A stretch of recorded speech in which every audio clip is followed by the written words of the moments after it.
नमस्कार दोस्तों, आप सभी का स्वागत है हमारे इस YouTube चैनल पर। आइए हम आज पढ़ते हैं मध्य प्रदेश की मिट्टियों के बारे में। MPGK का यह बहुत ही इम्पोर्टेंट टॉपिक है। तो आइए जानते हैं इससे मध्य प्रदेश या अन्य एग्ज़ामों में इससे रिलेटेड क्वेश्चन बनते हैं। तो चलिए दोस्तों, आज देखते हैं हम मध्य प्रदेश की मिट्टियाँ। मध्य प्रदेश में टोटल 5 प्रकार की मिट्टियाँ पाई जाती है। हम इस मैप की मदद से और बहुत ही आसानी से इजी तरीके से हम मध्य प्रदेश की मिट्टियों के बारे में जानेंगे। तो चलिए दोस्तों, वीडियो को एंड तक ज़रूर देखिएगा। मध्य प्रदेश में टोटल 5 तरह की मिट्टी पाई जाती है, जो कि इस प्रकार है। देखिए दोस्तों, यह काली मिट्टी वाला क्षेत्र है। उसके बाद ऊपर की ओर जलोढ़ मिट्टी या कछारी मिट्टी कह लीजिए। फिर इस साइड में देखिए मिश्रित मिट्टी आ जाएगी। फिर उसके नीचे लाल पीली मिट्टी और बिल्कुल एंड में देखिए लेटेराइट मिट्टी, जो कि दक्षिण क्षेत्र में, मध्य प्रदेश के दक्षिण क्षेत्र में आ जाएगी लेटेराइट मिट्टी। अब इसका क्षेत्र विस्तार भी देख लेते हैं कि कहाँ कहाँ पर किस प्रकार की मिट्टी पाई जाती है। तो दोस्तों, जो निवाड़ क्षेत्र है वहाँ पर गहरी काली मिट्टी पाई जाती है और उसका प्रतिशत है 3.5%। उसके बाद मालवा का जो पठार है उसमें साधारण काली मिट्टी पाई जाती है। दोस्तों, किस प्रकार की साधारण काली मिट्टी पाई जाती है। और सतपुड़ा क्षेत्र में आ जाएगी छिछली काली मिट्टी।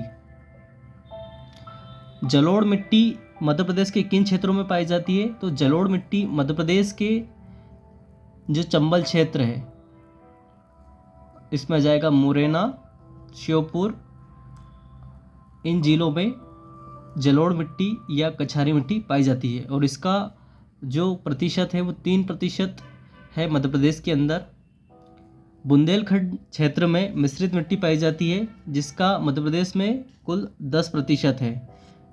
मिश्रित मिट्टी का मध्य प्रदेश में कुल 10% भाग मिश्रित मिट्टी का पाया जाता है। और बघेलखंड का जो पठार है वहाँ पर लाल पीली मिट्टी पाई जाती है दोस्तों, और उसका जो कुल प्रतिशत है 37% भागों में पाई जाती है। अब एक एक करके हम उनकी विशेषता और किस प्रकार से इसका निर्माण हुआ है प्रत्येक मिट्टी के बारे में जानेंगे। तो चलिए दोस्तों, आगे देखिए। सबसे पहले देखते हैं हम काली मिट्टी। इसका जो क्षेत्र विस्तार है वो मालवा, नर्मदा घाटी प्लस सतपुड़ा क्षेत्र हो जाएगा। तो इन 3 क्षेत्रों में काली मिट्टी पाई जाती है दोस्तों। काली मिट्टी का निर्माण किस प्रकार से होता है? काली मिट्टी का निर्माण बेसाल्ट चट्टानों के क्षरण से काली मिट्टी का निर्माण होता है। बेसाल्ट चट्टानों के क्षरण से काली मिट्टी का निर्माण होता है।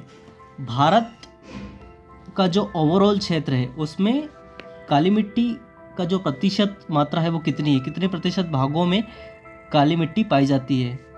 तो भारत के लगभग 16.6% भागों पर काली मिट्टी पाई जाती है। और मध्य प्रदेश में देखें हम तो लगभग 47% काली मिट्टी पाई जाती है। मध्य प्रदेश के अंदर दोस्तों जो सर्वाधिक मिट्टी पाई जाती है उस मिट्टी का नाम है काली मिट्टी। मध्य प्रदेश के सर्वाधिक क्षेत्रों में कौन सी मिट्टी पाई जाती है? तो काली मिट्टी। काली मिट्टी में किन चीज़ों की अधिकता होती है? तो इसमें चूना, लोहा, कैल्शियम इसकी अधिकता होती है। और किस चीज़ की कमी होती है? तो नाइट्रोजन की और ह्यूमस की कमी होती है। इसका pH वैल्यू है 7.5 से 8.5। और इसमें जो बोई जाने वाली मुख्य फसल है उस फसल का नाम है सोयाबीन और कपास। काली मिट्टी के जो अन्य नाम है वो इस प्रकार है। देखिए, काली मिट्टी को क्या कहा जाता है दोस्तों? कपासी मिट्टी, रेगुर मिट्टी, और अंतर्राष्ट्रीय स्तर पर इसे चेरनोजम मिट्टी भी कहा जाता है। अगली जो मिट्टी है लाल पीली मिट्टी। इसका निर्माण किस प्रकार होता है? ग्रेनाइट और नीस की चट्टानों से इसका निर्माण हुआ है दोस्तों। ग्रेनाइट व नीस की चट्टानों से इसका निर्माण हुआ है।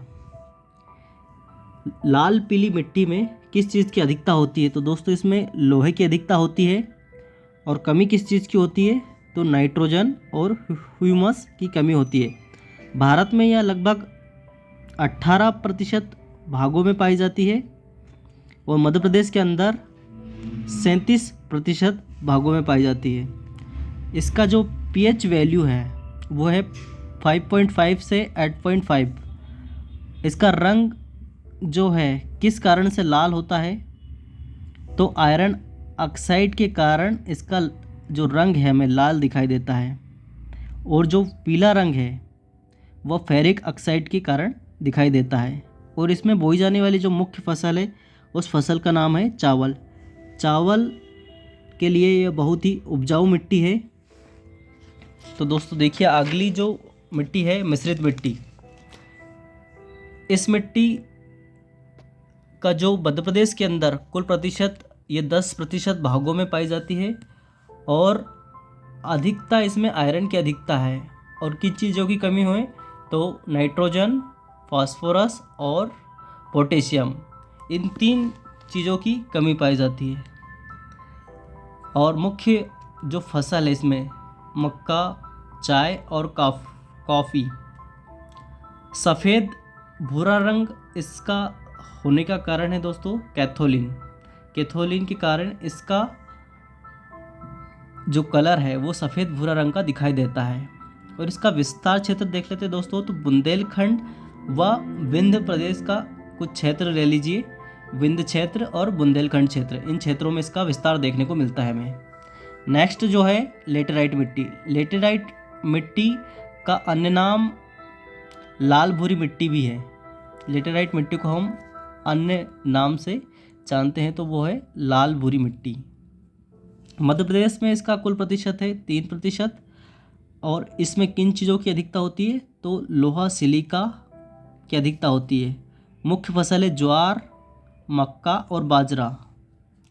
यह मिट्टी सबसे कम उपजाऊ होती है।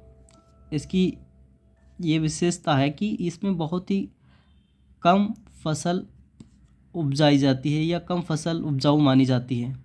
इसका विस्तार देखें दोस्तों, सतपुड़ा क्षेत्र में छिंदवाड़ा, बैतूल व मध्य भारत में मंदसौर, नीमच और श्योपुर, इन जिलों में इसका विस्तार देखने को मिलता है।